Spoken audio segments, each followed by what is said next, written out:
Well, Tom, I mean, it's an interesting question to even ask. What would you do with more time? Because, of course, the famous quote we all have, as much time as Michelangelo had. And often I had this, we talked about this with John Mark Comer, and he wrote the book. Oh man, now it's not going to come to me. The Ruthless Elimination of Hurry. Okay. And we talked about that. And what he got into is the reality that if all of us woke up today and there was you see it in one of those fantastical movies and said, today, Kevin, today, Tom, you have an extra hour added onto your day. Everybody else has 24. You have 25. What are you going to do with it?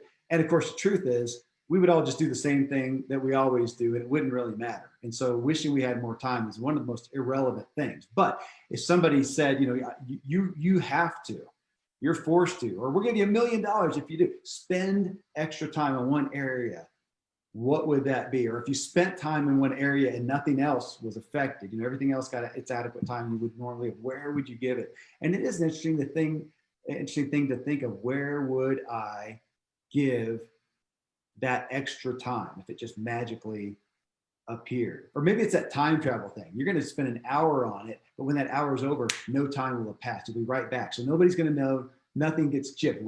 Anything come to mind for you, Tom? Yeah, what's interesting is I started thinking practical, right? I was thinking, okay, you know what, I'm going to get this project done. I'm going to write ahead on this book. I'm going to do this. And then I started thinking bigger than that. Practical is real important. But I saw this Facebook post the other day, and it was the definition of procrastination. And it said that procrastination is actually the arrogance that, well, it's not that important and God will give me more time. Ooh. And so I thought, wow, that's a different switch on it, because we're not promised another minute, right? And so then I went into procrastination. So my Uncle Bernie told me this. He said, you know what the poorest country in the world is? I've heard this. I can't remember. Go. Procrastination. Nation, right there. Thank you. And what's the wealthiest country in the world? I don't know. Imagination. Nation. Beautiful. And so what I think is, if you really wanted to do an exponent, so whether your focus is on academics or your spiritual life or whatever, your persuasion skills, whatever it is that you want to focus on, I would challenge you to think about imagination. What if you had a whole extra hour to dream and imagine what could come out of you pursuing something relentlessly with intense focus? Because that imagination will open up the doors of possibilities, and that'll get you excited. That'll create hope in the future. Hope in the future is the fuel on which you run today, right? That fuel, that enthusiasm, that motivation that gets you going. And then that in turn inspires the actual action that you're going to take, the PPA that we call it, the purpose producing activity that's going to get that done. So I think if we were really wise, we might take that extra hour to imagine whatever that focus is. What could it be? And go into creativity and imagination. So there's my answer. Okay, well, forgive my competitive nature here. This is not a competition, but man, that one wins. I vote for that one. Seriously, Tom, we spend, this is ages old. Pascal said one of man's greatest downfalls is the inability to sit in a room for 15 minutes by himself. And yet we have the greatest influencers, leaders, and most impacting historical figures of ever. And they were thinkers. And even up to, fairly recent times, relatively, with Bill Gates. And I remember reading about him and his mom coming out into the garage or whatever. And he's just sitting there. She says, "What are you doing?" He says, "I'm thinking."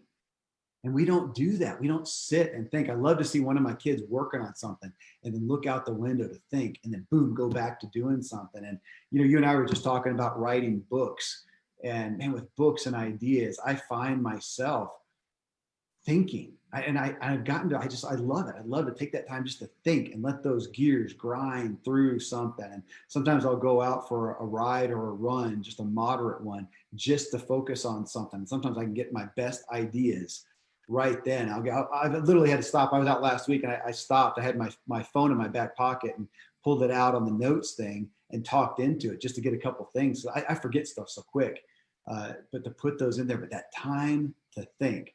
Okay, I'm changing my answer. I'm going with that. Yeah, and let me be clear, when I'm talking about, the question was, if you have an extra hour all of a sudden appear in your day, what would be the most powerful thing you could use that extra hour to focus on? And so I would take the most important thing in your life, and then I would focus on that through imagine. Yeah, man, I love it. I love it. You mentioned procrastination. Wade Maines, he said, I'm focusing on creating structures in my life, such as time blocking and looking at procrastination in the sense of, how and when do I do these things? What am I saying about myself? Do I see failure as a self-worth issue? He says, one of my favorite quotes is, of course, Zig Ziglar's failure is an event, not a person. There are often times what I see is the things I was still told as a child. I would like, he said, I do want to take this time to thank some of my mentors like Tom Ziglar. But he's starting a coaching business. So we had a lot of people, of course, say that they would put their emphasis on work. But I appreciate him. He's developed a new coaching and training business. And he says he's working on it now like a true business, where before it was a hobby. This is interesting, though. And I thought you were going to go this direction, too, because it's not one that we tend to think of.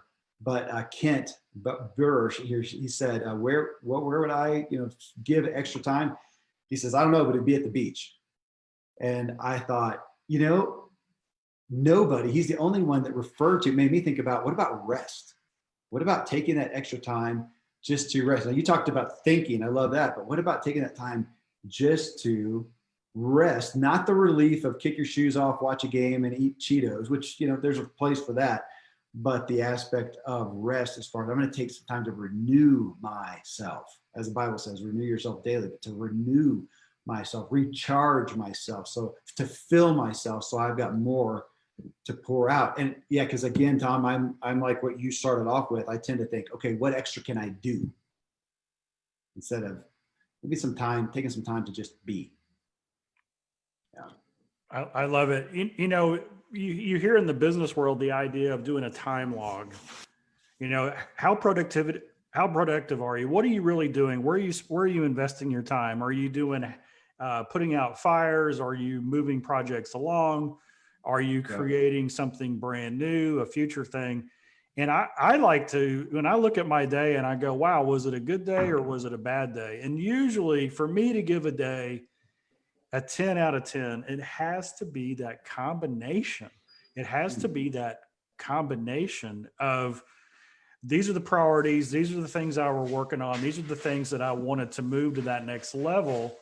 Plus, did I think deeply about doing those things better? Those are the things that I wanted to make sure that I got done. Yeah. So that's a great day, is the thinking and the doing. It's not one or the other, it's the both. And what do I do when I look back at a day that wasn't so good? It wasn't so good, not necessarily because I didn't get the to-dos done. It wasn't so good because I didn't have any meaningful think time or creative time that filled me up and moved me forward together. Yeah. Yep. I'm looking at Facebook here. Ali, he says, actually it just fell off, but he said, taking that time for yourself to recharge is hard, if you have a family. Man, I get that. I do. I've got a big family. I've got 6 kids at home right now as I speak. And that is difficult. But you know what I've found out, Thomas, sometimes it keeps me accountable for my time. Sometimes I work smarter and more effectively and have what you did, the investments across the board better when I have my plate full. I'm more intentional. So this is when I'm going to have devotions. This is when I'm going to exercise. This is when I'm going to work on this. This is when I'm going to do X, Y, Z. So I get that, but man, sometimes, again, there's always somebody doing more with more going against them, with more that they've got to deal with. And it's always convicting. Again, we need to have the high, I talk about this, you have no idea how much, Tom, since you started talking about it, the highest the highest standards, and the deepest grace. So I'm keeping my standards high, but having the deepest grace as well. Bonnie here, she said, growing my business. I'm turning 60 at Christmas, and 6 years ago had a bankruptcy. This is it. We have so much cool stuff going on. And I asked her about what her business is. She's the hybrid publisher of nonfiction. We help professional women to bring more meaning to their lives by empowering them to write, publish, and market their books so they can grow their influence and create more impact. But coming back just to what she talked about, growing her business. So again, we're going back to Zig's message. If we're going to achieve these goals, we've got to give specific intentional focus, to each of those goals and give them individual time. So if we're going to do that, how many of us take time who have a business? So if you're out there and you have a business, you're trying to create a business, man, it is so easy to be always working in your business. So to me, when she says growing my business, Tom, I mean, I've got separate time that I separate out of there, because I could be working in the business all day. I literally have to I have to force myself to set it aside, put that over here and go, okay, right now I'm going to work on, and I've always got a few areas of some things that are investments and literally growing, not just maintaining. That's not growing necessarily, but in growing the business. And man, that as entrepreneurs, as business people, we can so often just get caught up in the minutiae and we never step back. It's kind of the consummate artist thing, right? That somebody hires them to do this big work, and man, they just go full tilt boogie into making that thing. And they make it, they finish it, they get paid, and now there's nothing there. They didn't make that deposit to make sure that there's another deal to work on. And in our businesses, growing that business. I just find, Tom, that I have to intentionally set, just like exercise or whatever, I have to set aside time and say, this is a growing business, 30 minutes, hour, half day, whatever works for you. Yeah, I like what you just said. You kind of paraphrase Michael Gerber. Are you working in your business or on your business? Yeah. And on your business is about growing it, scaling it, innovating it. I like this concept. I was reading a book about this, and it talked about the greatest innovations in history. And an innovation isn't usually a brand new idea or concept. It's usually combining two things that nobody had thought about combining. And the example of that is I remember as a kid, we'd travel, right? We would fly and we would get off the plane. We'd go get all of our heavy bags. And then Dad would get a sky cap. So he would take these bags and he would put them on a cart that had wheels. And that's the way everybody traveled for decades. And then somebody said, wait a second, what if we put the wheels on the bottom of the suitcase? That was an innovation. And so what I would suggest for anybody who's listening to this, what if you did this? What if you spent that extra little bit of time focusing on the problems that the people you serve have? So just imagine somebody going to the airport and just sitting there and just taking all the bias, all of the preconceived notions out of their mind, and just sit down there at luggage claim, 50 years ago. Okay, what are the problems that these people are having? And you look around and everybody's straining their back to pick up suitcases. But people weren't focused on problems. They were focused on what they already had. So that could be another way to look at it. Yeah, it is funny looking back on evolution of progress, things like that. Like I remember travel, it was your bag. And the most important thing was having that big shoulder strap. You got to have that shoulder strap, or a backpack or something like that. And of course, I just can't imagine walking through the airport now with something hung off my shoulder. I'm letting it just merrily roll along on those wheels. There's the guy who figured that out. God bless him. This kind of comes into that working on your business, working even on your life. Cindy Sipes, she says she would devote to downsizing her stuff.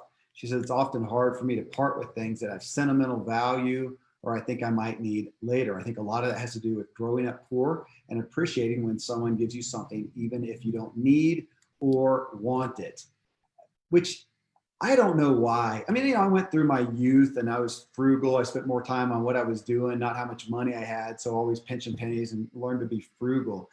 I understand that. And I look at it now that sometimes I still suffer from a scarcity mentality. And I have to force myself to look and say, look, if we haven't used XYZ in 6 months or 2 years, can we just get rid of it? We're robbing somebody else of its use. And that aspect of simplifying and who's the lady? Marie Kondo, it's been so popular, but it really is the things that we own end up owning us. So my wife, I'm so grateful we're on the same wavelength of so often we're just, if at all possible, can we just get rid of it? So we have 2 washers, 2 dryers in our laundry room. And on one of them, it's kind of the Goodwill shelf or Goodwill, compilation spot.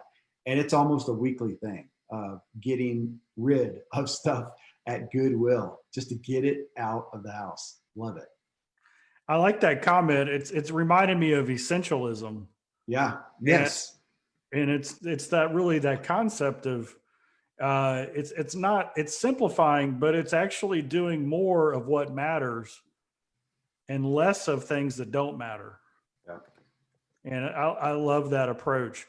We've had a couple of people on our Facebook say, a couple have said academics. And then Marisa said, hey, I'd probably listen to more free broadcasts on personal development and growth and inspiration like this one. So personal growth is, boy, you want to focus on, if you were magically given an extra hour to focus on anything, what do they say? The greatest investment you can ever make is an investment in yourself. And I look at academics, I look at personal growth. These are investments in yourself, things that cannot be taken away from you because you now have it. Yeah, probably not a more valuable place to spend it. Derek Olson and John Skipworth both talked about piano. And from that, I just took hobbies. And Tom, it's just been one I've been focused on more and more as I have, of course, we have, the most amazing guests on this podcast and on my True Life podcast. And now I'm having them on the Motive podcast.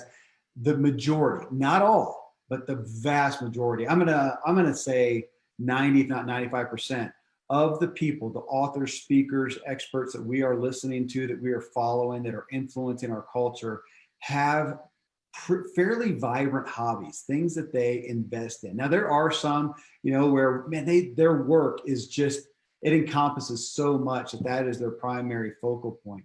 But it's just interesting how many of them have some other non-work, non-vocational, non-revenue generating interest that they devote to. It might be a sport, it's running or riding and doing Spartan races or something. It might be piano. It might be dancing. Music's an often one. It may be traveling, seeing new places, but something that's fun to do over here. And man, like you, Tom, I enjoy my work. And in some degree, I could just take any available time and just do that.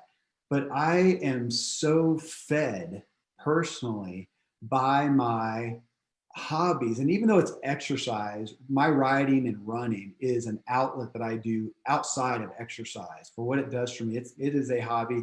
I invest in it. I go to races. A lot of times I go to them by myself. I enjoy going and doing that outlet. And it's a hobby. So is my woodworking stuff, doing stuff at my home. I call it functional wood art.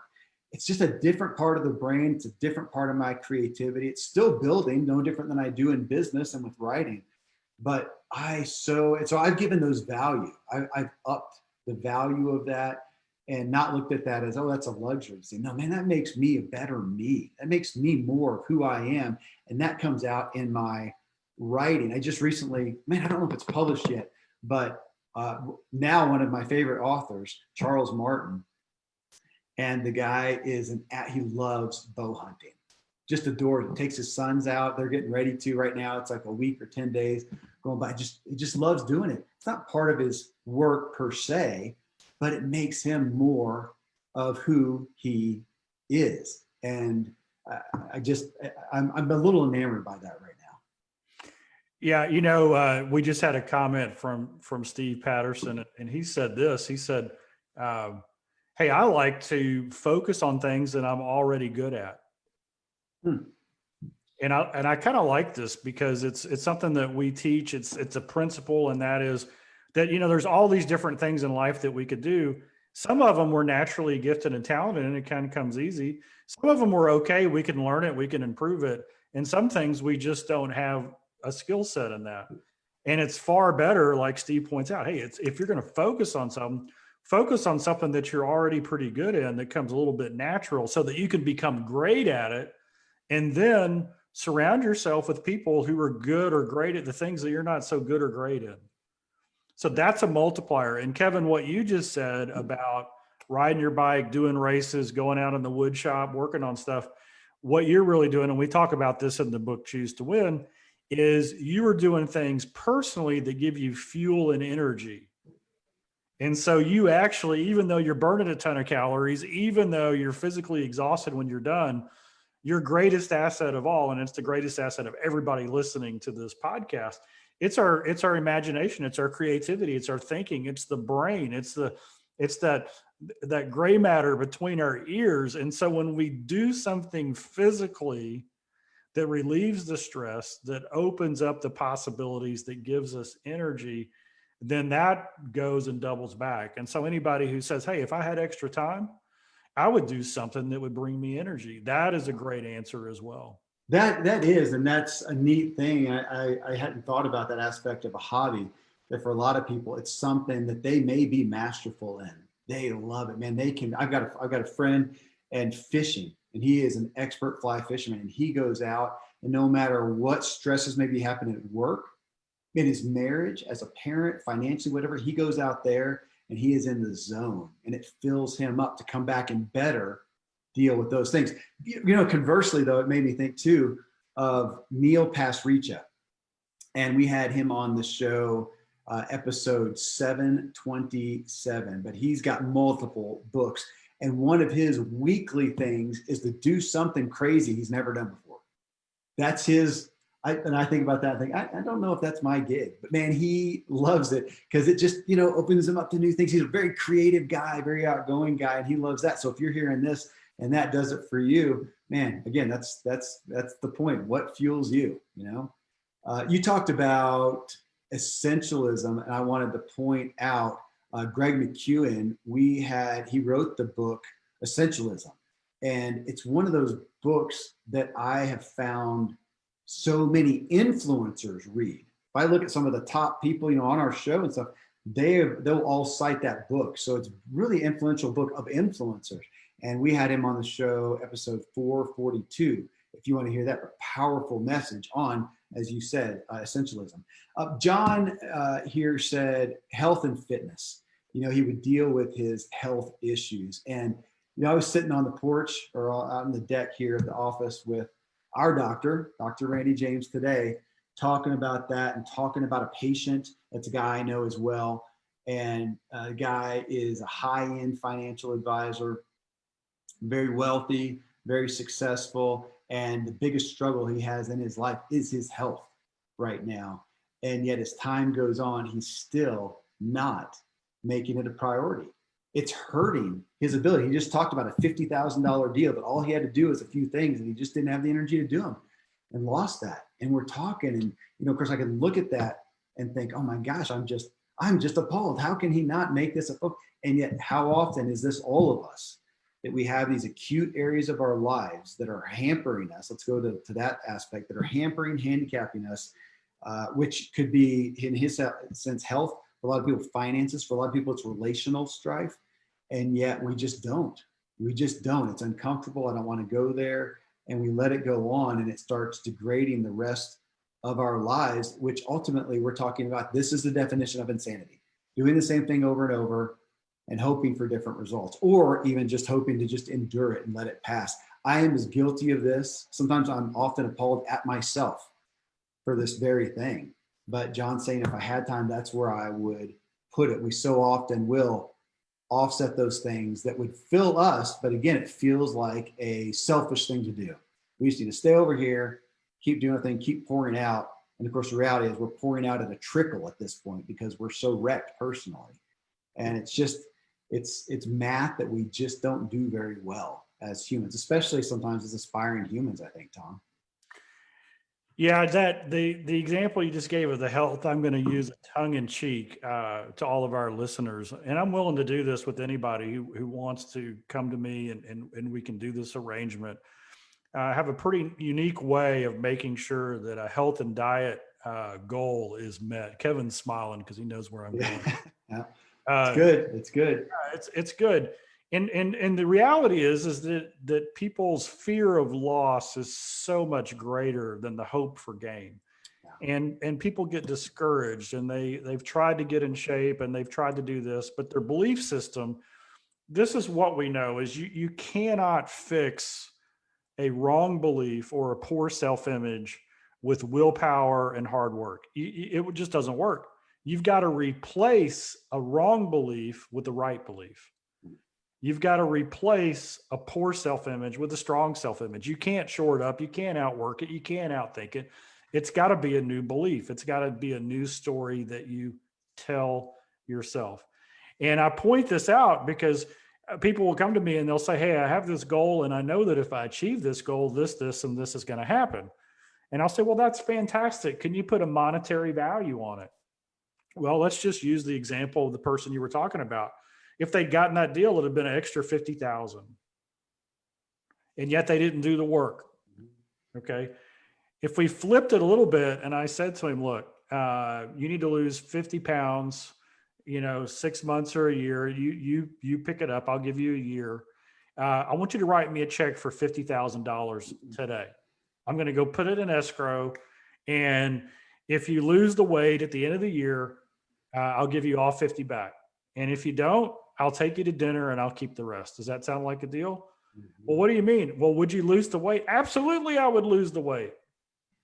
Absolutely. If I'm, of course I'm going to lose it, because the fear of loss of the money is greater than the hope of gain, which is a little bit intangible in this case with improved health. And I only say that you need to change your belief.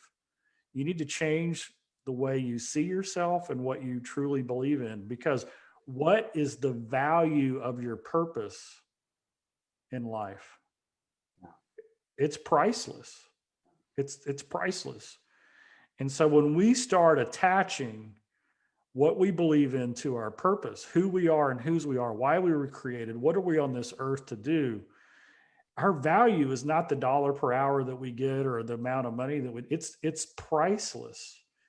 And that gets me excited. That gets me up in the morning. That gets me fired up. What I do is priceless. If one life is changed, if one person is influenced to make a decision that takes them down a path that betters them and their family, that is an influence that will ripple through eternity. Can you put a dollar value on that? Yeah. This is what I learned from Dad, from Zig Ziglar, is every single day, the older that he got, the more he realized that he had less time on this earth. And the more urgent he became in going about the things that God gifted him to do. He was just always excited about the next project, and he would get into it 100%. And I want you to know, he played hard, he had fun, he spent family time, he took time off. But when he was in it, he was all in. And why is that? Because he knew his purpose. And when he did PPAs, purpose producing activities, that gave him hope and joy and satisfaction. And he could see that result go out into the world. We all, Tom, it just brings me back when we all, not to be, I want to try and keep it positive, but we undervalue ourselves.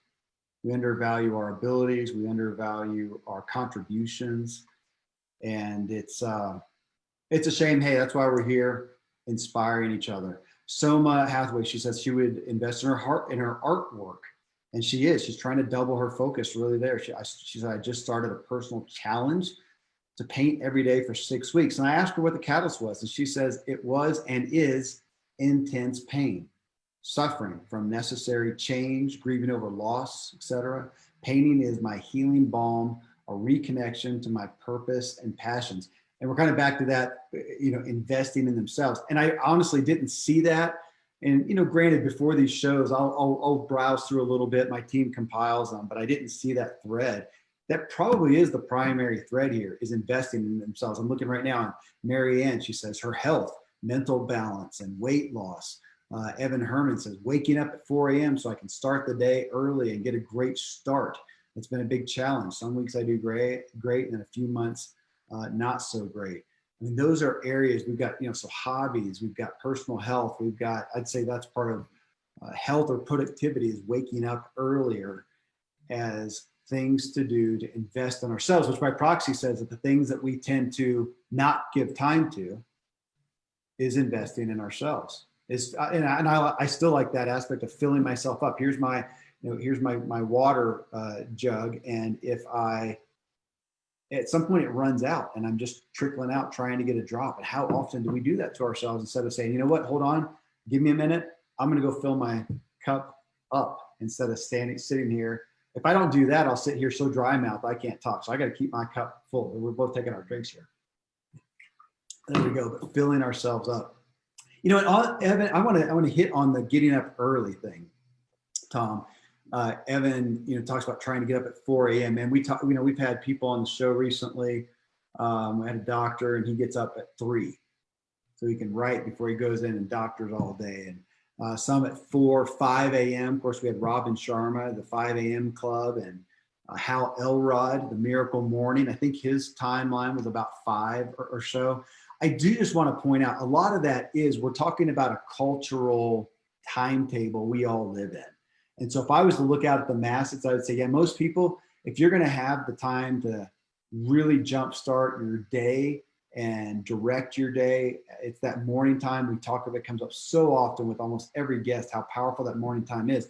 But as far as what time it is pretty much dictated by the culture. Work often for most people starts at 8 or 9. That's where you got to be at the office.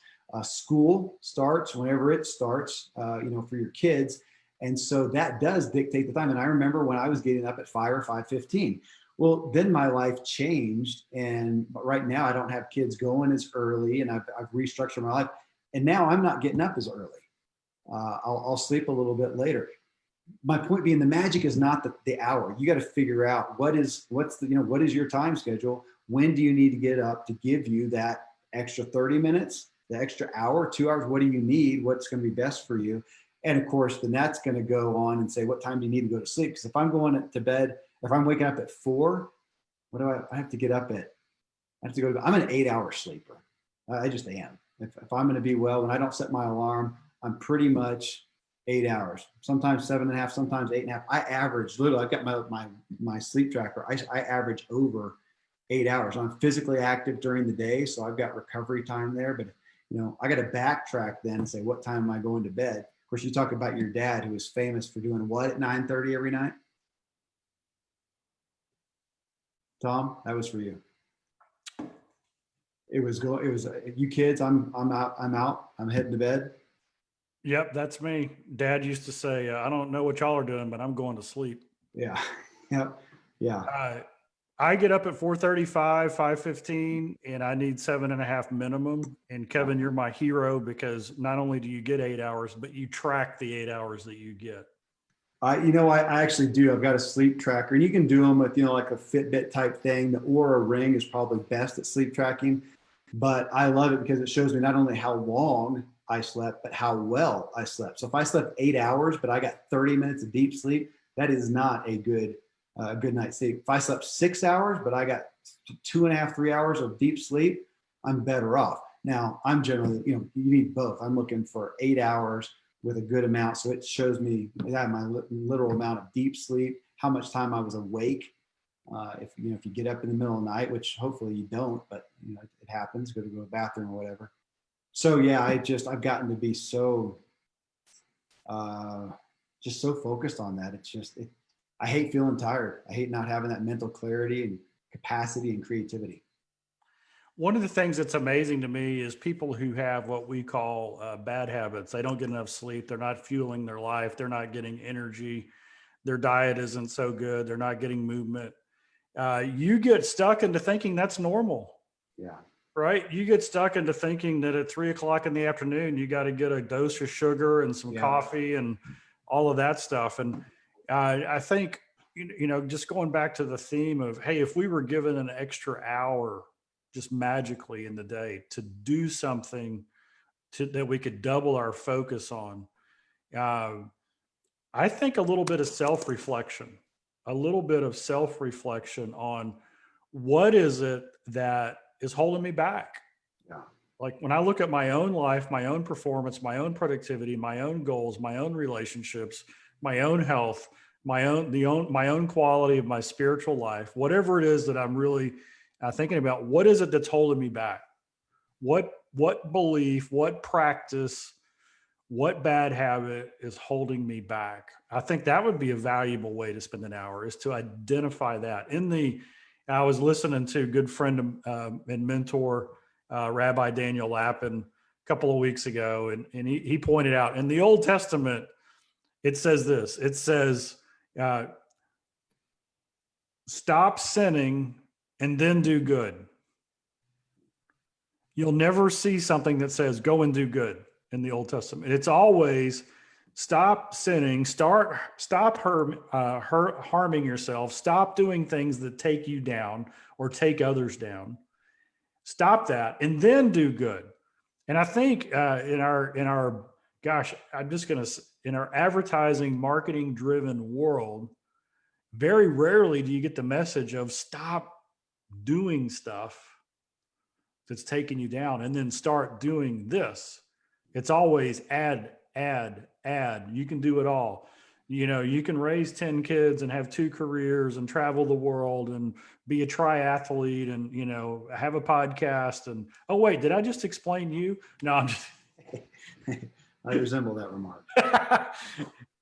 Yeah, but it's like we just get into this add, and so we need to start saying, wait a second, maybe I need to like the essentialism, stop doing the things that tear me down or don't add value.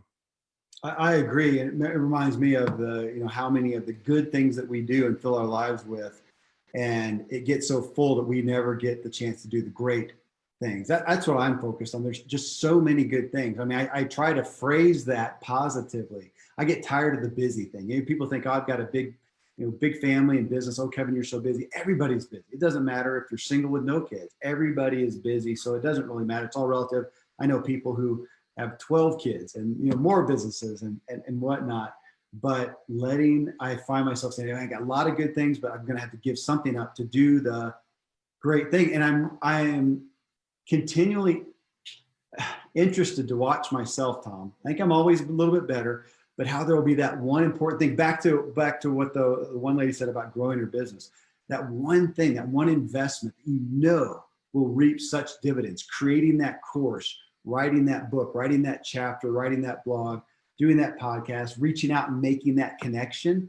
I'll reach out. I did this recently. I reached out for a connection that I've been trying to do for months. Reached out, finally got it for a deal I'm wanting to do. Got the connection. I responded yesterday and I realized it's been 7 days. And I just it's like the excitement, I got the connection, and then I just let it sit there and I procrastinated and did other things, did all these good things and didn't do a great thing. Why do I do it? So I just want people to hear that, we're here talking about these things. I do hope that I'm better. I hope I've reached a higher level than I used to be at, but man, I'm still on the journey. We all are. We still wake up with the same issues and the same propensities and the same procrastination. And man, I'm a world-class procrastinator. I've gotten to the point where I love deadlines, because if it wasn't for deadlines, I don't know that I'd ever get anything done, Tom. Ever. Hey, I just read a comment and it said something about meditate, relax, breathe. Oh gosh, yeah. And I'm looking up a book that I just finished not too long ago, and it's called the book is called Breathe by James Nestor. Mm-hmm. And there was a quote in the book, and it was, I don't know if it was a Chinese saying or whatever, but the wisdom was, our life is measured by the number of breaths that we take. And here we think of heartbeats, but when we breathe right, when we meditate, when we do that intentional relaxation, everything comes back into focus. When I start breathing like they recommend, I go to sleep better. I sleep deeper. And there's a lot of things that change. And so I'm just looking at, this is really a pretty deep question. If you had an extra hour, what would you do? It reminds me of Gary Keller. What's the one thing you could do that would raise all the ships, that would change everything else. And I wonder how many days and weeks go by in our lives where we never ask that question. We just do the urgent, right? Not the important, but the urgent, or we do the expected. Yeah. And the people who change the world, the people who make a lasting impression, they don't do the expected, they do the unexpected, or they do the expected in an extraordinary way. Yeah. Yeah. And that is back to that morning issue. I have talked to more and more people lately, and because of the busyness of life, the fullness of life, that is why they get up at 3 or 4 or whatever, whether every morning or one morning a week, and they just set it aside to do that big thing, that great thing, because they know otherwise they just get caught up in life. You're talking about meditation. I got to hold this up. This is a brand new Muse. I think it's the Muse 2, but it's a meditation app that I haven't tried yet. And I need to, because I'm having the founder, the creator, Ariel Barton, on the True Life show. Actually, I think we have her on the show, or talk to her next week, and it'll publish a week or two later. But that is one I have the hardest time doing, Tom, is I just so enjoy production that to stop. Now I'll stop and go do my exercise. I'm eager to get home every night to make dinner. Love doing that. But to just stop and meditate, just to be, it's so far it has proved to be the hardest thing for me to get myself to do. So that's the answer to mine. Again, to what you said though, it is, why do I just get caught up in the busy work? Because when I finally do go down the rabbit hole to do that big thing, it's usually great. I love it. It's fun, but it's still the hard work. Maybe that kind of like meditation of stopping and giving it that focus. It's just so easy to answer emails, to scroll Facebook, to pay some bills, to whatnot. And I just keep saying the same thing. I'm enamored by my humanity, I guess, Tom. And to what you said, that's it. We've got to be, there's the superhuman things. That's who we have on the show, superhuman people who just do a few of the things a little differently that the rest of us don't do. Brian Gross here, he says, for him, turning off work. I find myself thinking about things I need to get done at work when it's 8 or later at night. My brain just won't turn off. I have quality time with my wife and kids, but wish I could do a better job of unplugging when I'm done for the day. Sounds like a consummate entrepreneur to me, Tom. I mean, I think that's the entrepreneur's dilemma a lot, especially if you're doing something you really enjoy, you believe in, it's succeeding. It's addicting. And I guess the other side too, if you're having a hard time struggling, you feel like I can't afford not to be always working at it. And I will say that I understand that, struggled with it for years. Today, I've been doing it so long, I finally got past that one. Man, I get that one. Is it a struggle for you anymore these days, or has it been long enough that you're pretty good with your schedule? I'm pretty good at it. One of the things, this is something that works for me. It's a little bit of a life hack for this.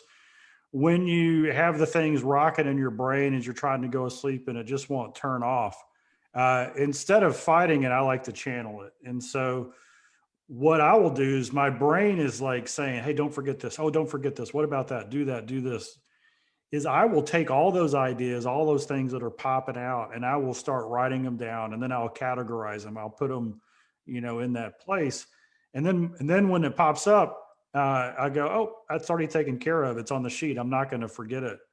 And then I will focus on, hey, I want to understand this. I want to focus on this. I want to imagine this. And that's almost what I go to sleep with.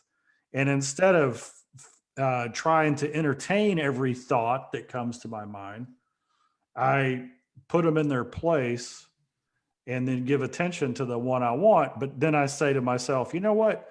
I'm going to let my subconscious work on this. I can do this fantastic while I'm asleep. So that's what I do. That's what I try to focus on. I like that. I think there's some personality styles that come into this. My wife, man, she can pretty much anytime she can just focus on something. For me, I tend to want to kind of get out that mental clutter. So I'll go through a list of here's all the things to do, kind of brain dump, get it off my head. And now now I can focus. Well, such great comments. And I've seen some of you guys on Facebook. I'll go back through that and look at some of those and try to respond to those as well. Again, this will be for those on Facebook. This will be episode 824 of the Ziglar Show. But I think it's powerful, Tom. Yeah, just to think about, one, the reality that if we did have an extra hour or whatever added onto the day, that generally it wouldn't matter. We just still just, we would do, people will have something that gets canceled and it's not like they get a whole lot more done generally, to think about how can we work smarter or whatnot. But I think this just really showcases in a lot of ways, the thread that I've seen is what is that area we know is important. Kind of just get back to Covey's, his quadrant of important and urgent, important, whatnot. It's important things that aren't as urgent. We let those urgent things get in the way. Yeah, and it has me thinking about it. And honestly, this is one. I'm sitting here holding this meditation thing. That is one that I know I'm missing. And I would tend to say that that's something I need to do. But again, investment in self seems to be the primary thread. So I still challenge to take that and up the priority of investing in myself is what I'm going to walk away from this with, Tom. Absolutely. You got it. Well, maybe on the next show, you can tell us the dividends those investments have paid off. All right, deal. Thanks for the accountability, brother. All right. You got it. Good.